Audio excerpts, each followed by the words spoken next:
चलिए, now recording has been started. Good evening everyone. बहुत सारी चीजें हम लोगों ने डिस्कस कर ली हैं। आपको पता है कि क्या इंपॉर्टेंस है आपके परसों के टेस्ट की। ठीक है, it's a mega test. I know अभी आप लोग छोटे हो, बट ठीक है, स्लोली एंड स्पीडली बढ़िए ही हो रहे हो। चलिए, लास्ट क्लास में जो हम लोगों ने किया था दैट वाज कि हम लोगों ने मैम जो पॉइंट था, जस्ट वन सेकेंड, देखो क्या चीजें हम लोगों ने कर ली थी। हमने स्टार्ट किया था ट्रांसपोर्टेशन, राइट। ध्यान से सुनिए, ट्रांसपोर्टेशन वाला पार्ट हम लोगों ने स्टार्ट किया था। ट्रांसपोर्ट कैसे होता है प्लांट्स में। फिर हमने उनको कैटेगराइज किया दो पार्ट्स में। क्या मैम? एक तो था हमारा जिसे कहते हैं शॉर्ट डिस्टेंस, ठीक है, शॉर्ट डिस्टेंस वाला था, और दूसरा था मैम हमारा लॉन्ग डिस्टेंस की कहानी थी। ठीक, लॉन्ग डिस्टेंस की जो हमने लास्ट क्लास में स्टार्ट करी, बट हम पूरा ही एक बार रिवाइज कर लेते हैं। शॉर्ट डिस्टेंस में हमने क्या पढ़ा मैम? शॉर्ट डिस्टेंस में हमने पढ़ा हमारे पास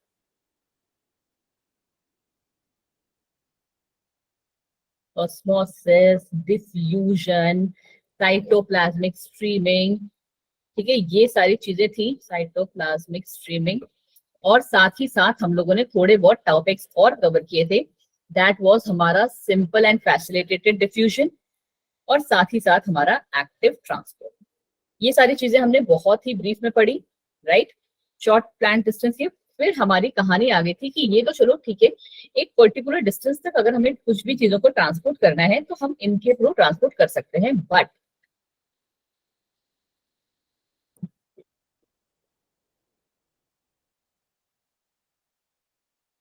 अगर हमें लॉन्ग डिस्टेंस में कराना है, जो हमारे बड़े बड़े हाइट वाले प्लांट्स हैं, उनकी टिप तक पानी या किसी भी चीज को पहुंचाना है, तो आप कैसे करोगे? उसके लिए हमने एक वर्ड जैसे क्या बोलते हैं सीखा था, दैट वाज योर ट्रांसलोकेशन। ठीक है, ट्रांसलोकेशन। क्या हो रहा था मैम यहाँ पे जो काम चल रहा था किसके हिसाब से चल रहा था? यहाँ पे मैम काम चल रहा था, अगर हम वाटर की बात कर रहे हैं तो वाटर पोटेंशियल के बेसिस पे, राइट। याद है ना, हम लोगों ने जो यहाँ वर्क सीखा था ma'am, that was on the key water potential के बेसिस पे सीखा था कि नीचे हमारा जो वाटर पोटेंशियल होता है वो कैसा होता है? कम नेगेटिव होता है या ज्यादा नेगेटिव होता है? क्या कहानी पढ़ी थी हमने? नीचे any come one in negative the होता है, ऊपर क्लास? ज्यादा। नीचे मैम कम नेगेटिव होता है और ऊपर ज्यादा नेगेटिव होता है। और यही क्या कॉज कर रहा था मैम?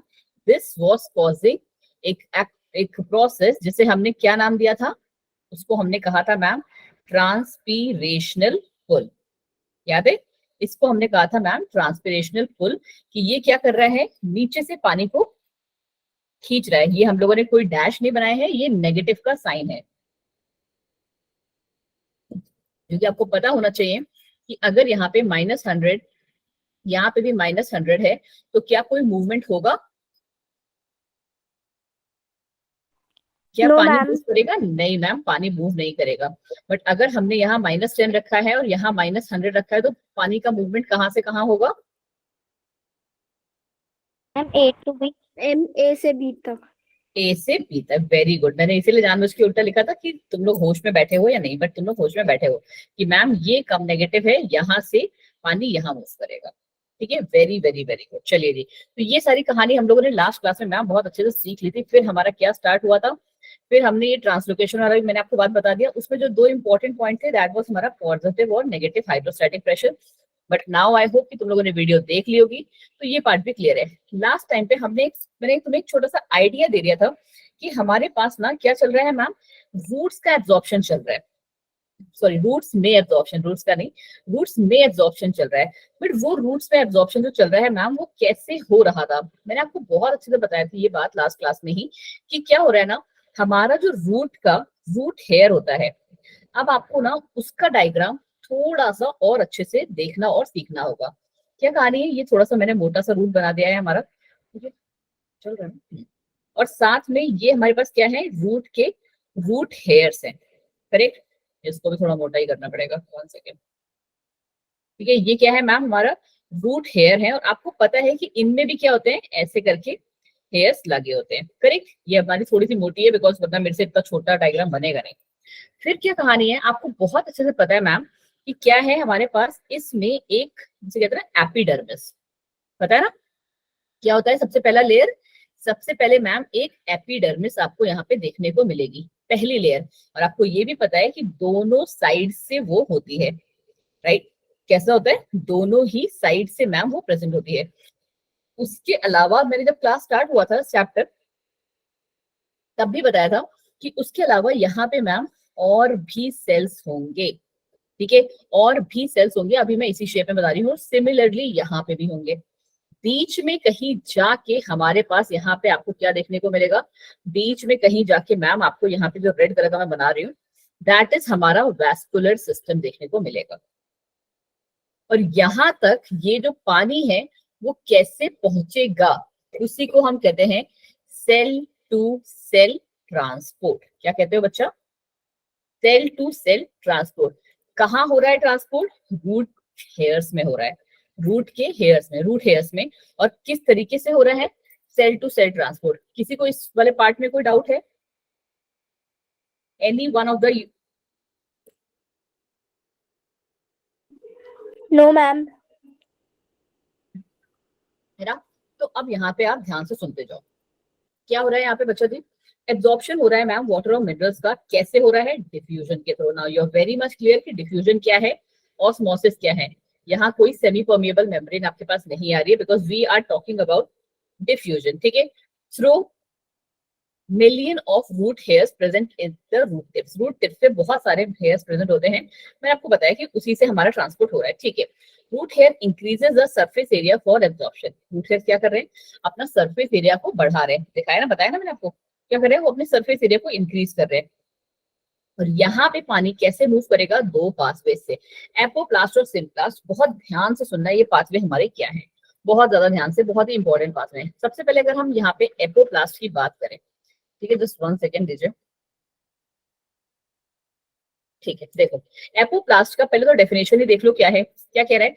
और यहाँ पे ना आपको देख के भी समझ में आ रहा होगा, ठीक है, कि एपोप्लास्ट कैसा है और सिम्प्लास्ट कैसा है। सारे के सारे लोग बहुत ही अच्छे से जानते होंगे कि क्या होता है हमारा। इसको मेरे को थोड़ा छोटा करना पड़ेगा, ठीक है, वरना मेरी ड्राइंग नहीं बन पाएगी।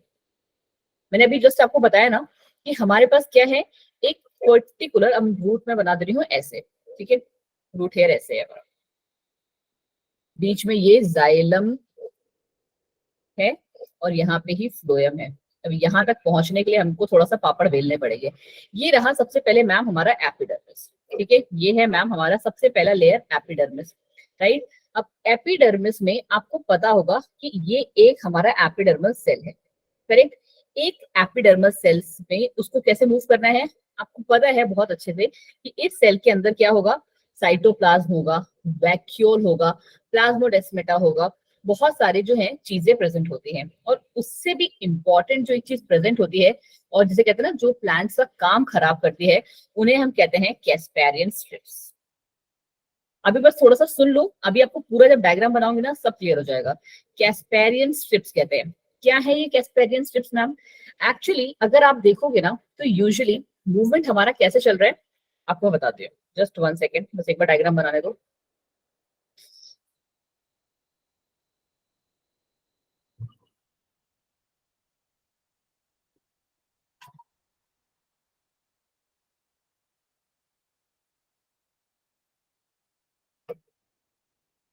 ठीक है, यहाँ पे हमारा जाइलम फ्लोएम होगा।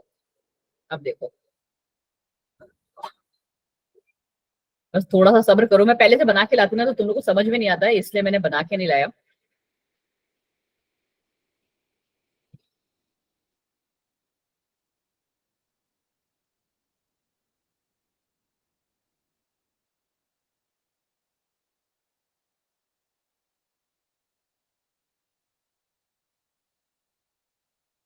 देखो अब कहानी समझो ध्यान से, ये हमारा सबसे पहला वाला लेयर है, दैट इज योर एपिडर्मिस, ठीक है।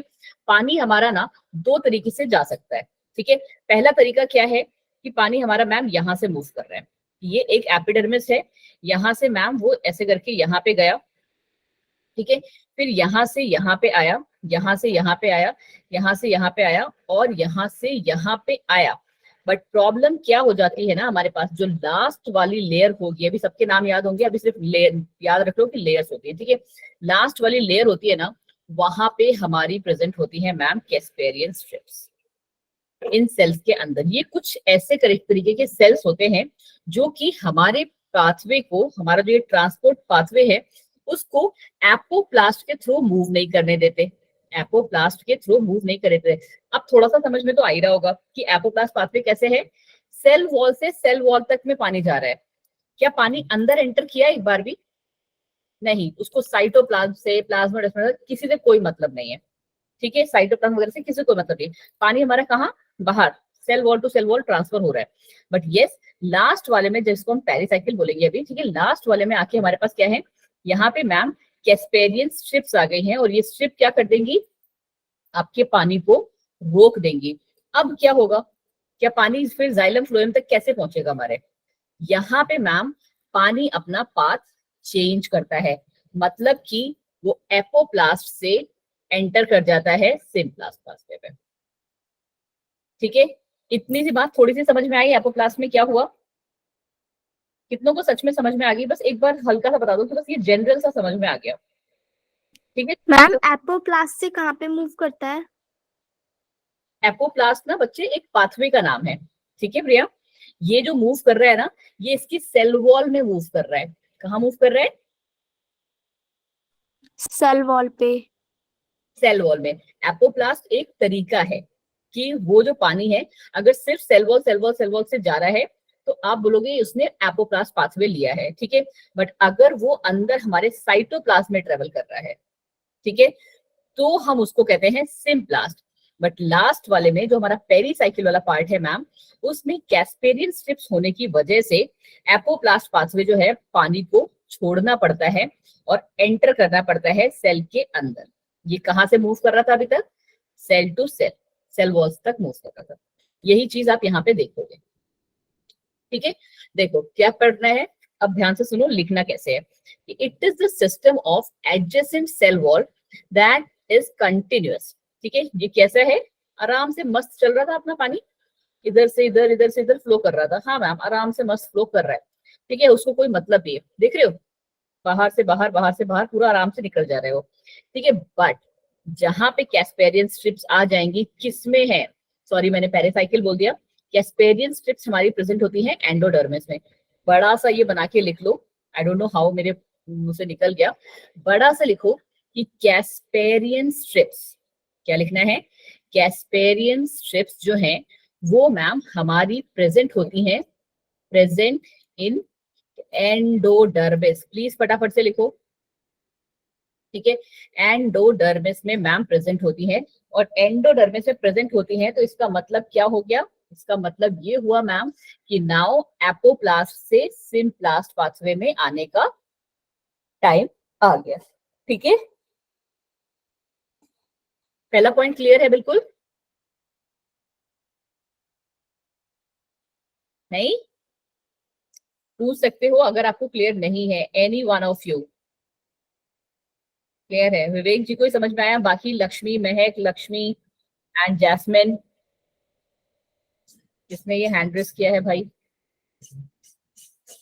जैस्मिन, जैस्मिन आपको समझ में नहीं आया या आप चाहते हो कि मैं दोबारा से रिपीट कर दूं, समझ में आ गया, ठीक है, चलो जी पहला पॉइंट क्लियर हो गया तो ठीक है। नेक्स्ट क्या कह रहे हैं, it occurs exclusively through the intercellular spaces, कहां से जा रहे हैं, बाहर बाहर स्पेसेस है, इंटरसेलुलर स्पेसेस में जा रहा है, and the walls of cell, मैंने कहा था ना सेल वॉल से ट्रेवल कर रहा है, ठीक है मैम, ये बाहर बाहर स्पेस से जो ये ग्रीन लाइन दिख रही है ना आपको, ग्रीन वाले से ही जा रहा है, उसको सेल के अंदर नहीं आना है, ठीक है। ये सिर्फ दो ही दिखाया है, इसके आगे जो तीसरा बनेगा ना उसमें भी ऐसे ही मूवमेंट होगा, ठीक है, ओके मैम। फिर इन्होंने क्या बोला कि does not, it does not cross the cell membrane, ये सेल मेम्ब्रेन को क्रॉस नहीं करेगा, सेल मेम्ब्रेन के अंदर अंदर ही जाता रहेगा, ठीक, यही मैंने पढ़ाया, हाँ जी मैम यही आपने पढ़ाया।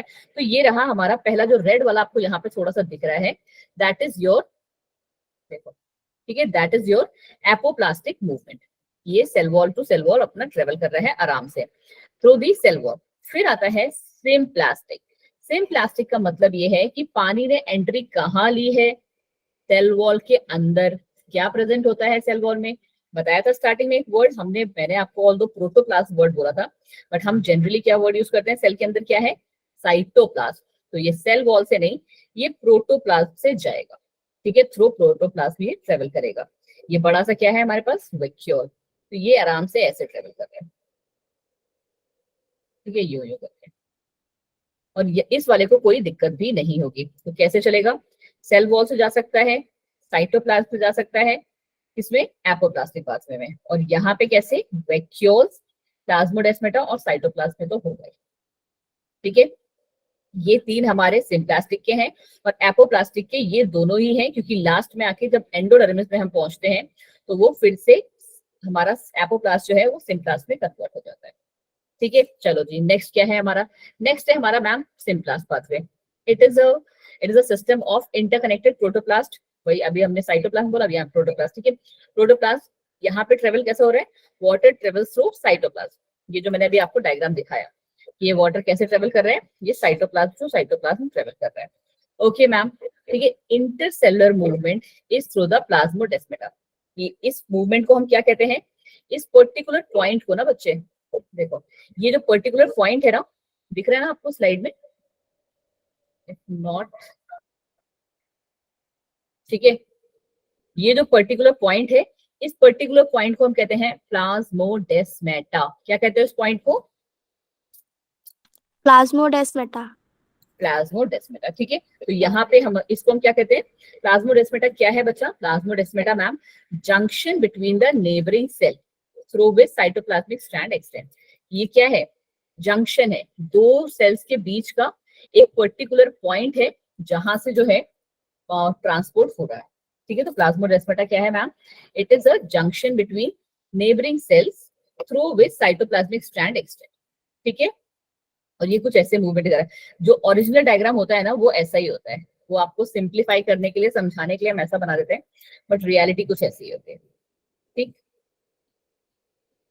चलिए जी थोड़ा सा और आगे बढ़ जाइए। आगे क्या कहानी मैम हमारे पास? कि most of the water flow in the roots via apoplast. ठीक है, since the cortical cells are loosely packed as water can move without resistance. यहाँ पे क्या बोल रहा है? बोला ये जा रहा है कि आपको पता है आपकी एपोप्लास्ट मूवमेंट क्या है और सिम्प्लास्ट क्या है। तो मोस्ट ऑफ द पानी कहाँ से कैसे मूव करता है, ट्रांसपोर्ट कैसे हो रहा है, वो मैम हमारा एपोप्लास्ट पाथ के थ्रू होता है। क्यों? क्योंकि हमारा एपिडर्मिस के बाद जो कॉर्टेक्स होता है, एपिडर्मिस के बाद हमारा आता है शायद कॉर्टेक्स, ठीक है, if I am not wrong, फिर बीच में आता है एंडोडर्मिस, ठीक है, फिर आता है पेरीसाइकिल, और एंडोडर्मिस में आपको पता है ना कैस्पेरियन स्ट्रिप्स आती है, ठीक है, सीएस, और यहाँ पे पेरीसाइकिल के बाद हमारा आता है वेस्कुलर बंडल, जिसे हम जाइलम एंड फ्लोएम कहते हैं। ये एक पर्टिकुलर सीक्वेंस जाता है। लेट्स सी कहीं पे अगर मैं इनकरेक्ट हूँ तो ये यही कह रहा है कि जो एपिडर्मिस पर जो कॉर्टेक्स सेल्स होते हैं ना, वो लूजली पैक्ड होते हैं।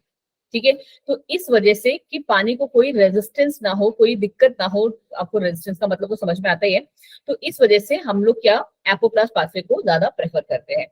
नेक्स्ट क्या कह रहे हैं ये? कि endodermis is impervious to water due to Casparian strips. अब कैस्पेरियन स्ट्रिप्स का ना, ट्रस्ट मी, सिर्फ ये तीन वर्ड्स हैं कि it is a band of suberized matrix, but trust me ये हर बच्चे को रुलाते हैं। ठीक है, एक नंबर का क्वेश्चन आता है बस एग्जाम में कि कैस्पेरियन स्ट्रिप्स क्या है, और उस टाइम पे यार ये ना एंडोडर्मिस में होती है, बट होती क्या है ये बैठ के सोच रहे होते हो, ट्रस्ट मी, बिकॉज पता नहीं क्या बीमारी है कि ये भूल जाते हो। हाय प्रियंका, बहुत लेट हो गया। तो कैस्पेरियन स्ट्रिप्स की डेफिनेशन एक बार फटाफट सारे अपने चैट बॉक्स पे लिखो, बैंड ऑफ, फटाफट से चैट बॉक्स पे लिखो सुबराइज्ड मैट्रिक्स। अभी लास्ट में मैं पूछूंगी भी, लिखो फटाफट, बैंड ऑफ सुबराइज्ड मैट्रिक्स कहाँ प्रेजेंट है? एंडोडर्मिस में प्रेजेंट है। क्या करती है? एपोप्लास्ट पाथवे से सिम्प्लास्ट पाथवे में ट्रांसपोर्ट करवाती है। फटाफट लिखो। थैंक यू विवेक, इतनी जल्दी लिखने के लिए। हाँ जी प्रियंका। मैम मैं डॉक्टर के पास गई थी, इससे पहले बताया। हाँ प्रियंका, आपकी आवाज बहुत हल्की आ रही है बच्चा। मैम मैम मैं डॉक्टर के पास गई थी, लेट हो गई। कोई ना प्रियंका, आप ध्यान देखो बच्चा, इट्स ओके। ठीक है, चलो जी, अब मेरे अकॉर्डिंग आप जो मैं कर सकती थी मैंने अपने एंड से तो कर लिया बच्चा, कि आप ये भूलोगे नहीं। एक सेकंड, मेरी ना स्क्रीन फ्रीज हो गई है, जस्ट 1 सेकंड। हाँ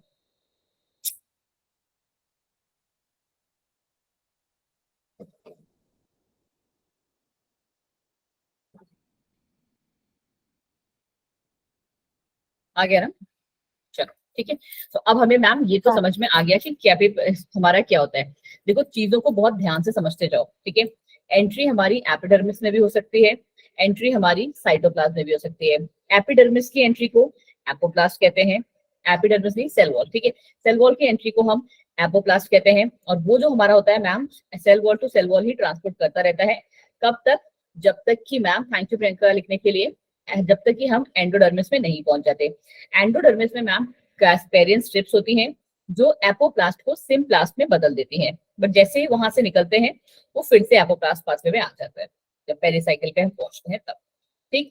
दूसरी रीजन क्या है कि मैम जो हमारा ये रीजन लेने का है कि हमें एपोप्लास्ट पाथवे क्यों लेना है, क्योंकि जो हमारे कॉर्टेक्स सेल्स होते हैं वो लूजली पैक्ड होते हैं, ठीक है, दे आर लूजली पैक्ड। अब दूसरी कहानी क्या आ जाती है हमारे पास कि endodermis is impervious to water. Endodermis क्या है? पानी को अलाउ नहीं करता है, क्या है, नहीं मूव करने देगा। तो कैसे मूव करेंगी? क्योंकि वहां पे कैस्पेरियन स्ट्रिप्स प्रेजेंट होती हैं, तो वहां से हमारे पास होता है। So water molecules are directed towards the non suberized wall region. Non suberized wall region मतलब क्या? नॉन सुपराइज्ड वॉल रीजन का मतलब है कि उनके साइटोप्लाज्म, ठीक है। The water then moves through the symplast and crosses again a membrane to reach to the xylem, ठीक है। The water movement through the root layer is ultimately symplastic. तो अगर आपसे पूछा जाए कि वाटर का मूवमेंट कौन से पाथवे से हो रहा है, तो आप क्या बोलोगे भाई? सिम्प्लास्ट। क्यों बोलोगे? क्योंकि भाई कंप्लीट मूवमेंट का मतलब क्या हुआ कि यहां से यहां पहुंचाओ। क्या एपोप्लास्ट के बस की बात है पहुंचाना? बोलो जी। प्रिया, जैस्मिन, आप नए आए हो बच्चे क्लास में? जैस्मिन समझ में नहीं आ रहा है आपको? मैम क्या मैम आ फुल रहा है। जुलूल पढ़ा रहे हो? ओके, तो आंसर भी दो बेटा, है ना। बताओ जी, आप ही बोलो। क्या इसकी एपोप्लास्ट पाथवे का अकेले की बात है, यहाँ से जाइलम फ्लोएम तक पहुंचाना पानी को? No ma'am.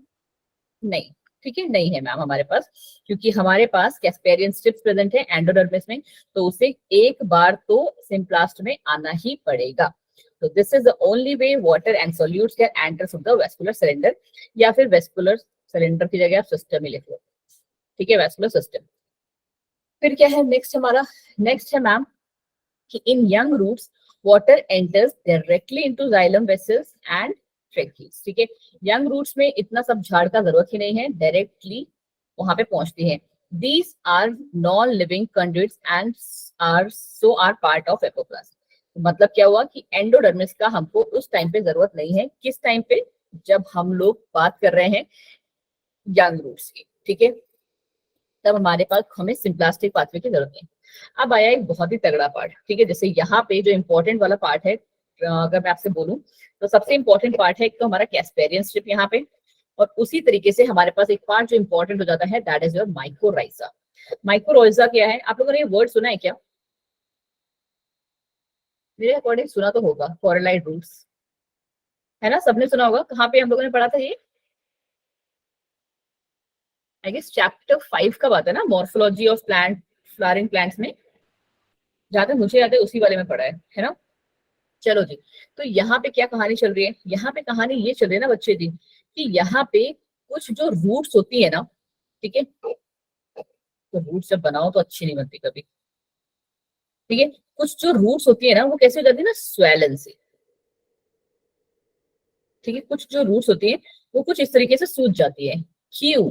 क्योंकि वो कर रही है माइकोराइजल एसोसिएशन। क्या कहते हैं यूजुअली इसे हम? माइकोराइजल एसोसिएशन, ठीक है। क्या है माइक्रोराइजल एसोसिएशन?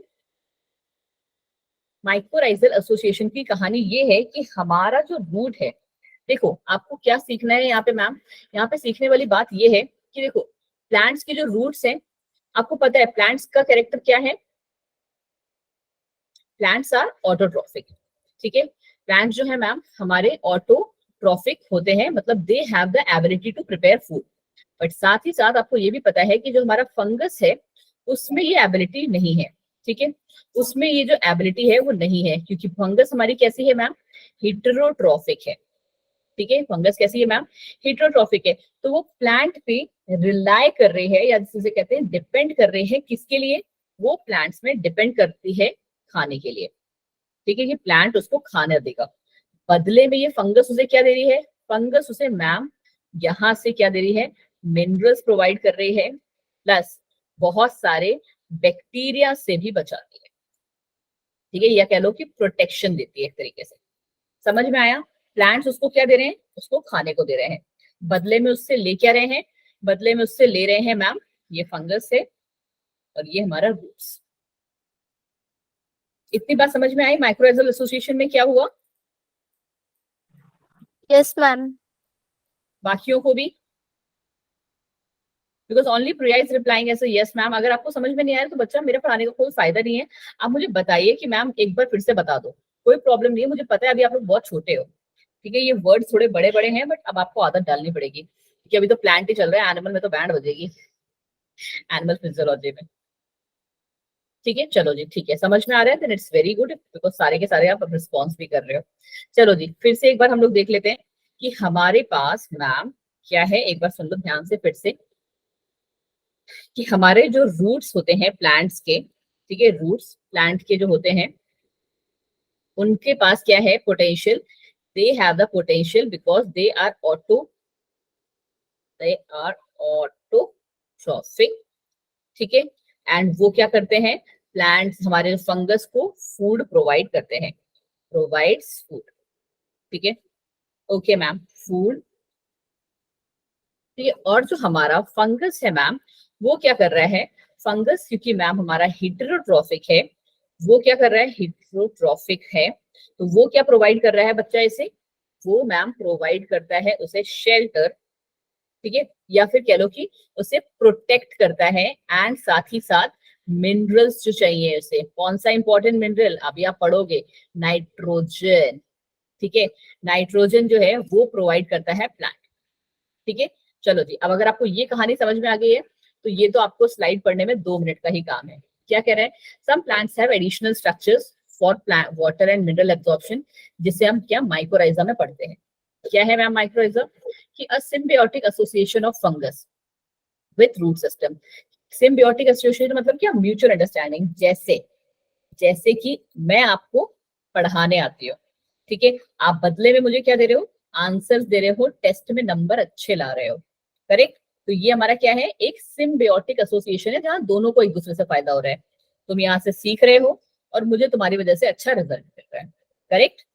तो वही चीज इनके साथ भी है कि ये क्या है, ये भी एक सिम्बियोटिक एसोसिएशन में है, या हम इसे क्या कहते हैं, म्यूचुअल रिलेशनशिप, म्यूचुअल रिलेशनशिप में है, जहां पे दोनों को एक दूसरे से कोई ना कोई प्रॉफिट हो रहा है, ठीक है मैम। माइक्रोराइजा का मतलब हमें समझ में आ गया कि एक फंगस का रूट सिस्टम के साथ एक सिम्बियोटिक एसोसिएशन होता है।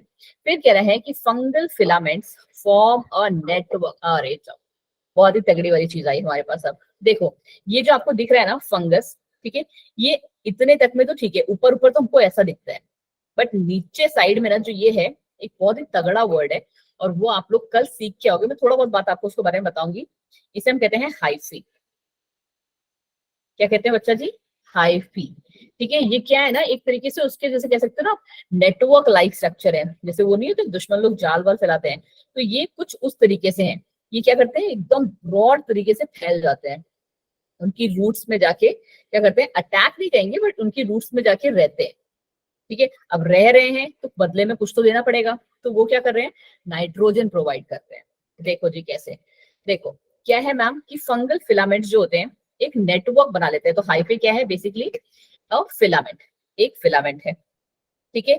क्या कर रहे हैं, around the young roots and they penetrate the root cells, उनमें ये पोटेंशियल है कि वो रूट सेल्स को पेनिट्रेट मतलब कि उनके अंदर जा सकते हैं। हाइफे, जिसको हम फंगल फिलामेंट्स को ही हम हाइफे कहते हैं, ठीक है, फंगल फिलामेंट, ठीक है, पूरा लिखते हैं यहाँ पे। क्या है, हाइफे का काम क्या है, वो एब्जॉर्ब करता है मिनरल आयंस को सॉइल से, इसमें पोटेंशियल है आयंस और मिनरल्स को एब्जॉर्ब करने की सॉइल से, फिर कह रहा है, और वही उनको प्रोवाइड करवाएगा। Roots provide sugar and nitrogen compound to the microorganism, ठीक है, और रूट्स क्या कर रही हैं, बदले में इनको शुगर और नाइट्रोजन कंपाउंड दे रही हैं, और ये इससे क्या हो रहा है कि ये दोनों साथ में सरवाइव कर रहे हैं, और अगर एक नहीं होगा तो दूसरे का सर्वाइवल जो है मुश्किल हो जाएगा। ये क्या प्रोवाइड कर रहे हैं, मिनरल, ये क्या प्रोवाइड कर रही है, कार्बोहाइड्रेट्स, बात खत्म। Some plants have an obligate association with the mycorrhiza, जैसे कि हमारे पाइनस के प्लांट्स। आई डोंट नो आप में से कितने लोग क्या बोलते हैं घर के बाहर पौधे वौधे लगाते हो। जितने भी हमारे ये जो पाइनस जो वाले प्लांट्स होते हैं ना, जिनको हम कहते हैं जिम्नोस्पर्म वाले प्लांट्स, जिन्हें बेसिकली इंडोर प्लांट्स नहीं कहते हैं, जिम्नोस्पर्म्स वाले जो प्लांट्स होते हैं, आपने ऐसा प्लांट देखा होगा, मैं बताती हूँ। ये जमीन है,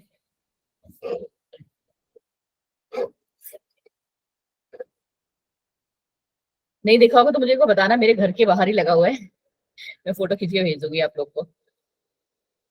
ठीक है, जमीन से ही ऐसा लगता है, ये आपका नारियल का पेड़ नहीं है, ये जमीन है, यहीं पे से ऐसा लग रहा होता है। ठीक है, ऐसे कर ऐसे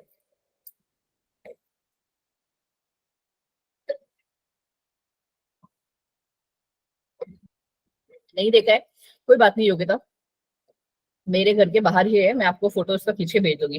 कुछ इस तरीके का प्लांट होता है जिसे हम, आप कोई बात नहीं दीक्षा, मैं कल सुबह, अभी तो रात हो गई बिकॉज, मैं कल सुबह आपको इसका फोटो जो है वो खींच के भेज दूंगी। ठीक है, तो ये क्या होते हैं ना, इनकी जो रूट्स होती है ना, ये जड़ें बहुत मोटी तगड़ी होती हैं, और ये जो जड़ें होती है ना, ये हमेशा फंगस के साथ यही वाला म्यूचुअल रिलेशनशिप जो है, सिम्बायोटिक एसोसिएशन बना के रखती है।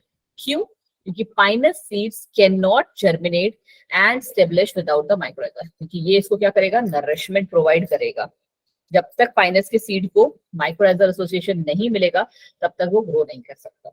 ठीक है, और अभी तो तुम लोगों ने, मतलब मैंने ये चैप्टर लेट स्टार्ट किया, वरना मेरे में तो क्लियरली दिख रही थी, जो हमारा गमला है ना जिसमें लगा हुआ है ये पौधा, तो उसमें ना छोटी छोटी सी ऐसे करके फंगस साइड में लगी हुई थी। सोचिए नेचर कैसी है, अपने आप से वो फंगस आ जाती है वहां पे, क्योंकि उसे पता है कि उसे एक प्लांट को ग्रो करवाना है। ठीक है, क्लियर हुआ ये वाला पार्ट आपको, माइक्रोराइजल एसोसिएशन क्या है, कैस्पेरियन स्ट्रिप्स क्या है, एपोप्लास्ट सिम्प्लास्ट पाथवे क्या है। कोई भी ऐसा पार्ट जो आपको समझ में ना आया हो and you want me to repeat, इतनी चीजें ही बेसिक से अपने दिमाग में डाल के रखोगे ना, तो आपको लगभग सारी चीजें क्लियर हो जाएंगी। चलिए जी, फिर हम बढ़ जाते हैं थोड़ा सा और आगे। चलो, क्या है वाटर मूवमेंट, क्या कह रहे हैं वाटर मूवमेंट कैसा होगा मैम। अभी उस टाइम पे हम लोगों ने जब चैप्टर स्टार्ट किया तब मैं आपको बताया क्या, ट्रांसलोकेशन। अब उसके अलावा ना एक और चीज आएगी, वो चीज आती है जिसको हमने क्या पढ़ा था, रूट प्रेशर, कि रूट ना उसको पुश करेगी। ठीक है, जैसे हमारे रॉकेट नहीं लॉन्च होते हैं, रॉकेट्स जो होते हैं वो कैसे लॉन्च होते हैं, जमीन की तरफ पहले जाते हैं, देखा है ना, वो बहुत सारा धुआं धुआं रहता है पीछे से, और फिर वो मूव करते हैं। तो वही आपके साथ भी होगा, आपके साथ नहीं तो प्लांट के साथ भी। Water moves up a stem against the gravity. ठीक है, तो उस वो क्या है, ग्रेविटी के अगेंस्ट, क्योंकि हमारा ग्रेविटी क्या करता है, चीज को नीचे खींचता है, बट पानी को कैसे जाना है, पानी को ऊपर जाना है। तो आपको क्या चाहिए, आपको चाहिए मैम एनर्जी। करेक्ट, ये हमने एक्टिव ट्रांसपोर्ट के टाइम पे भी पढ़ा था, कि अगर आपको लो कॉन्सेंट्रेशन से हाई कॉन्सेंट्रेशन में जाना है, तभी हमने एनर्जी का यूज किया था एक्टिव ट्रांसपोर्ट में, याद है, या ये भी उड़ गया दिमाग से, सच में भूल गए। मैम एनर्जी यूज होती है। वही तो मैं पूछ रही हूँ, और तुम सारे के सारे ऐसे इतने शांत होकर बैठ जाते हो ना, मुझे समझ में नहीं आता कि तुम लोग कैसे बैठे हो, ऐसे बैठे हो या ऐसे बैठे हो। मतलब तबीयत मेरी खराब है और रिस्पॉन्स तुम लोग को नहीं देना है ना। कितनी अच्छी क्लास मिली है मुझे 11th की, सीरियसली। चलिए जी, कोई बात नहीं। देखो क्या कह रहे हैं नेक्स्ट, वो नेक्स्ट कह रहा है मैम कि हमें क्योंकि ग्रेविटी के अगेंस्ट मूव करना है, तो हमको चाहिए एनर्जी। तो अब कैसे मूव करेगा पानी, देखो, as ions from the soils are actively transported into the vascular tissue. कहानी क्या है मैम, हमें ये तो समझ में आ गया कि हमारा जो पानी है वो कहाँ से कहाँ तक, याद है ना, हम अभी अभी जस्ट हमने किया है वो चीज, कि हमारे रूट हेयर से कहाँ पे आ गया है, ये एंडोडर्मिस, फिर हमारा क्या, तो डायग्राम इतना गंदा बनता है, जस्ट 1 सेकेंड। ठीक है, कैसे बढ़ाया था ये, कि मैम हमारा जो ये रूट है, रूट में कहाँ से, ये रूट है अभी तक, ठीक है, रूट में हमारा पानी कहाँ पे, एपिडर्मिस। ठीक है, एपिडर्मिस के बाद मैम कॉर्टेक्स। ठीक है, कॉर्टेक्स के बाद मैम एंडोडर्मिस। ठीक है, कॉर्टेक्स के बाद एंडोडर्मिस। ठीक, एंडोडर्मिस में कैस्पेरियन स्ट्रिप्स भी थोड़ी सी दिखा दो, ठीक, बट उसको क्रॉस करके कहाँ पे, पेरीसाइकिल तक पहुंच गया। पेरीसाइकिल के बाद हमारे पास यहाँ प्रेजेंट होते हैं जाइलम एंड फ्लोएम, ठीक है, जेड एंड पी। ठीक, सेम चीजें यहाँ पे भी होती हैं बच्चा, क्योंकि ये जो काम चल रहा होता है वो दोनों ही साइड से चल रहा होता है। ठीक है जी, जस्ट 1 सेकेंड।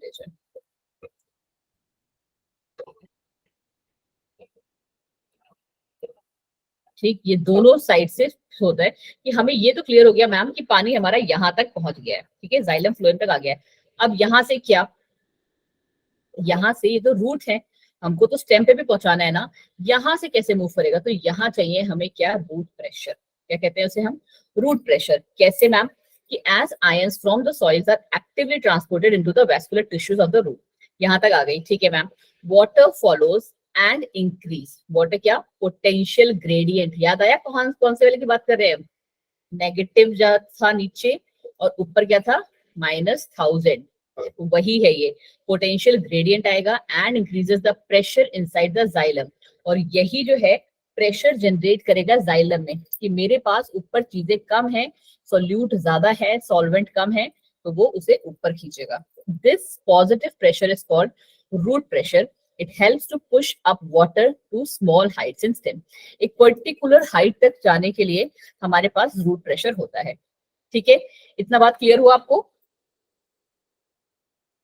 है ना। चलिए जी, अब कैसे हैं देखो जी, experiment to prove existence of root pressure.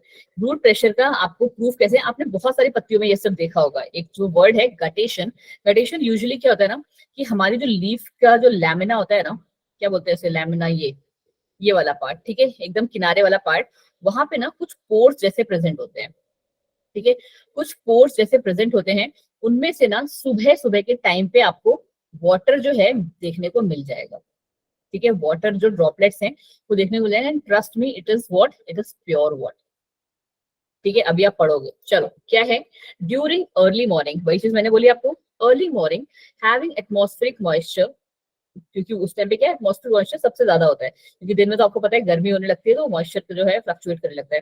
पर सॉफ्ट प्लांट स्टेम हॉरिजॉन्टली, ठीक है, एक सॉफ्ट प्लांट स्टेम को आप हॉरिजॉन्टली कट करो near the base, drops of solution ooze drops of solution ooze out to the cut stem. This is due to positive process. क्या कह रहे हैं ये, देखो बेसिक जो इनसे आपको कहने की कोशिश कर रहे हैं वो ये है कि आपने क्या करा, एक स्टेम लिया, उसको यहाँ से काटा, ठीक है, और इसमें ना एक जिसे कहते हैं ना सैफ्रनिन, ठीक है, सैफ्रनिन, ठीक है। सैफ्रनिन क्या है बच्चा, नथिंग बट एक डाई है, जैसे बालों में लोग लगाते हैं ना, तो सैफ्रनिन एक डाई है जो कि रेड कलर की होती है, ठीक।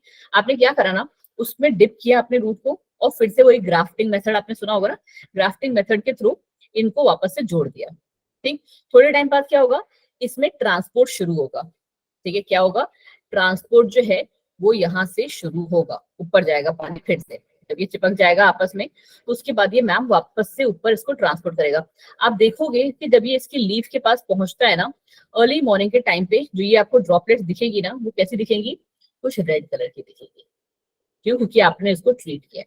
वही चीजें आपको करने को कह रहे हैं कि during early morning having atmospheric moisture horizontally near the base and drops solution of ooze out of the cut step.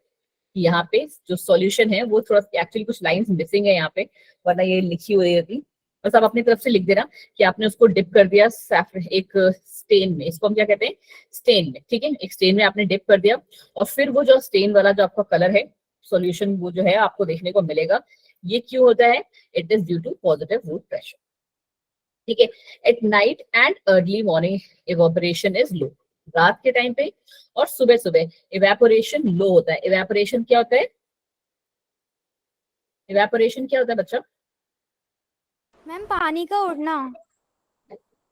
Thank you मुस्कान, ठीक है, loss of water from plants, ये एक सेकंड क्लास के बच्चों को डेफिनेशन पता होगी, right, in the form of water vapour, ठीक है। अब नहीं पता है देन सीरियसली ये आपको सच में पढ़ाई करने की जरूरत है, बट इसको ही हम इवेपोरेशन कहते हैं, ठीक है। याद आ गया योगिता, दैट्स फाइन, बट ये आपको एग्जैक्ट डेफिनेशन रटी हुई होनी चाहिए, ये कहीं आपको लिखी हुई नहीं मिलेगी, बट ये डेफिनेशन ना मैंने भी अपने बचपन में ही सीखी थी, बट मुझे अभी भी याद है ये।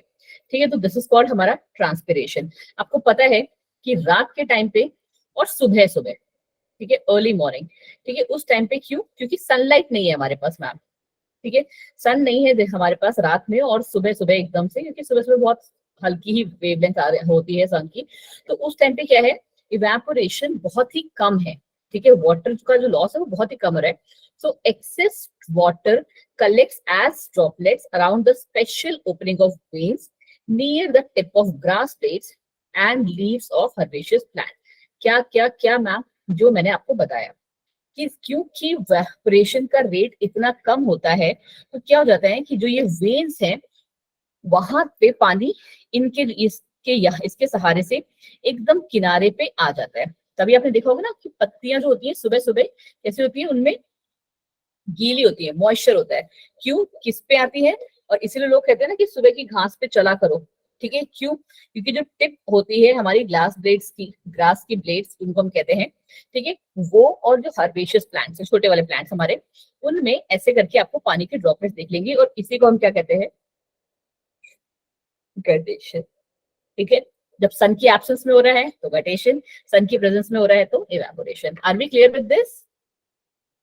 समझ आया ये पार्ट? Yes ma'am. ठीक है, चलो फिर क्या है, root pressure can only provide a modest push in the water transport. Root pressure क्या करेगा? एक पुश ही दे सकता है, बाकी उसके अलावा उसका कोई रोल नहीं है। It has no major role in the water movement of tall trees. Then tall trees में कैसे होगा मैम? चलो जी, अब हमारा आएगा कि the greatest role of root pressure is to reestablish the continuous chain of water molecule in the xylem which often break under the tension. मतलब क्या? मतलब मैम कि अपर पार्ट में मूव करने के लिए आपके प्लांट्स में क्या होगा, इस रीजन में एक टेंशन क्रिएट होगी, एक टेंशन क्रिएट होगी। टेंशन जैसे तुम्हारे दिमाग में होता है ना, यार परसों पेपर है, कल अंजलि मैम रिवीजन क्लास भी लेंगे, कल रिवीजन क्लास भी किसी और की होगी, बट हमको पढ़ना है, जाके मॉड्यूल भी कलेक्ट करना है। तो उसी तरीके का प्लांट्स में भी टेंशन क्रिएट होता है कि हमारे पास वाटर का अमाउंट कम है, और अगर हम अपनी साइंटिफिक लैंग्वेज में बोले तो क्या बोलेंगे ma'am? Solvent is low and solute का कॉन्सेंट्रेशन क्या हो जाएगा यहाँ पे? हाई हो जाएगा। ठीक है, इसी वजह से हमारा वो जो है आपको एक टेंशन जनरेट होगी, और दैट विल क्रिएट, ये कैसे क्रिएट होगी? By transpiration. ठीक है, in most plants majority of water transpiration किससे होता है? ट्रांसपिरेशन पुल की वजह से ही होता है। और ट्रांसपिरेशन पुल कैसे वर्क करता है? By creating tension. और टेंशन कैसे क्रिएट हुई? आप समझ में आया?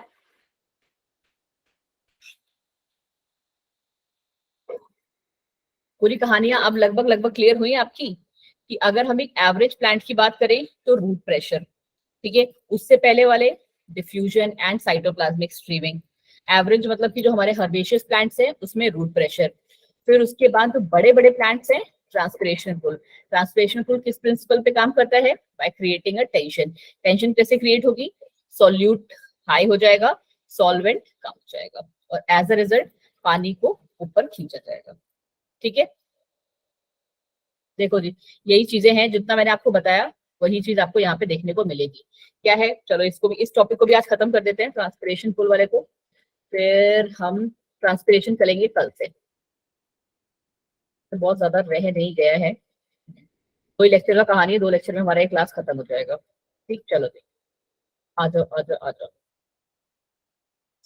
ट्रांसपिरेशन पुल क्या है? ट्रांसपिरेशन पुल में मैम कि in plants the water flow upward through the xylem. Water कैसे मूव कर रहा है बच्चा जी?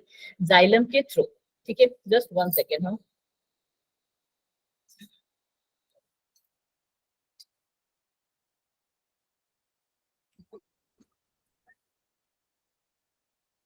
आप सबको मेरी आवाज आ रही है ना? एक बार प्लीज यस और नो बोलोगे?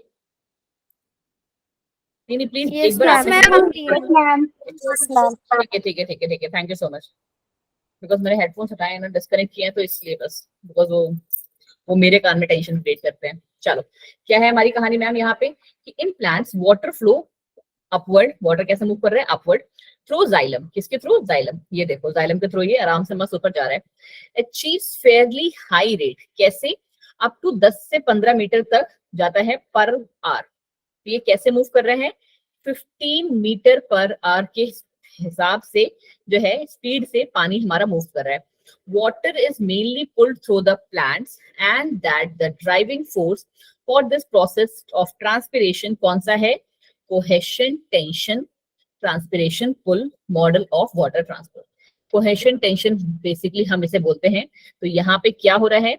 एक टेंशन जनरेट होता है, और कोहेशन का मतलब क्या होता है? ऐड करना, पढ़ते हैं ना वो कोहेसिव्स की तरह, ठीक है। तो ये क्या होता है? ऐड करना, कि वाटर मॉलिक्यूल देख रहे हो आपस में एक दूसरे से कैसे जुड़े हुए हैं?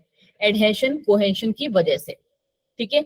अगर आप इसको थोड़ा सा जूम करके देखोगे तो यहाँ पे आपको और ज्यादा क्लियर होगा कि एक वाटर मॉलिक्यूल आपस में कैसे जुड़ा है? एडहेसिव की तरह, एडहेशन की तरह। और दूसरा क्या है कि ये आपस में, देखो क्या कहने का मतलब है? H2O, आपको पता है ना वाटर मॉलिक्यूल का फॉर्मूला। तो जस्ट 1 सेकेंड ओपन करके लिख देती हूँ मैं, ठीक है। कैसे बनेगा? OH2, ठीक है, ये रहा, ठीक है। 2 H2 है ये, और फिर आगे अगर हम इसको करेंगे तो यहाँ पे भी दो ही मॉलिक्यूल के बीच में समझा दे रही हूँ। ये वाटर मॉलिक्यूल आपस में किससे जुड़े हुए हैं? तो ये जुड़े हैं मैम एडहेशन से, एडहेशन से, ठीक है। ये आपस में जुड़े हैं मैम एडहेशन से, ठीक है, ये पॉइंट याद रखिए। और ये एक दूसरे से कैसे जुड़ रहे हैं? तो यहाँ पे आ रहा है हमारा cohesion. Are we clear now? अब ये बात समझ में आई सबको? ठीक है, कि दो वाटर मॉलिक्यूल्स जो हैं, मतलब एक वाटर मॉलिक्यूल अपने आप को जोड़ के रखा है एडहेशन से, और दो वाटर मॉलिक्यूल कैसे जुड़ रहे हैं? कोहेशन से। ओके जी, चलिए समझ में आ गई है। देन वी नीड टू इसको छोटा कर सकते हैं। तो यही है हमारा कोहेशन एडहेशन थ्योरी, या फिर क्या बोलते हैं हमारा ट्रांसपिरेशनल पुल थ्योरी। ये देखो जी, इसी हिसाब से क्या है, ये आपस में मूव करते हैं कि ऑस्मोसिस, देखो ये रहा, ठीक है। ऑस्मोसिस ये हमारा रूट हेयर है। Osmosis pushes water to root hairs. Osmosis के थ्रू हम रूट हेयर्स में आ गए। यहाँ पे क्या हुआ? कैपिलरी एक्शन, ठीक है। उसके बाद क्या? रूट प्रेशर लगा एक छोटे डिस्टेंस तक, याद है? देखो सारा का सारा हमारा आ गया, शॉर्ट डिस्टेंस, एवरेज डिस्टेंस, और ये लॉन्ग डिस्टेंस। ये तीनों वही है जो मैंने जस्ट अभी आपको बताया, ठीक है। शॉर्ट डिस्टेंस में कैसे, कौन सा एक्शन चल रहा है? ये सामने यहाँ जो लिखे हुए हैं इनके एक्शन है, और ये हमारे प्रोसेस, ठीक है। एक्शन का नाम क्या है ऑस्मोसिस वाले में? Capillary action. साइटोप्लाज्मिक स्टीरिंग हम कह रहे थे, तो यहाँ पे कैपिलरी एक्शन चल रहा है। यहाँ पे जब हम एवरेज वाले में पहुंचे थे तो रूट प्रेशर चल रहा था, बट जब आप लॉन्ग डिस्टेंस पे पहुंच जाते हो तो एडहेशन कोहेशन थ्योरी के थ्रू आप ट्रांसपिरेशनल पुल के थ्रू पानी को ऊपर खींचते हो, ठीक है। तो ये तीनों आपको 1, 2 एंड 3 आपको बताते हैं कि पानी जो है ऊपर कैसे मूव करता है। अब कल के लिए हम कौन सा वाला पार्ट पढ़ेंगे? कल से हम पढ़ेंगे ट्रांसपीरेशन। जिन बच्चों की याददाश्त चली गई थी तो वो थोड़ा सा सीख लेंगे। डेफिनेशन तो आज हमने कर ही ली है, ठीक है जी। And yes, I request you all कि प्लीज जाके टेस्ट दीजिए। मॉड्यूल्स आपके लिए प्रिपेयर किए गए हैं, कलेक्ट करिए।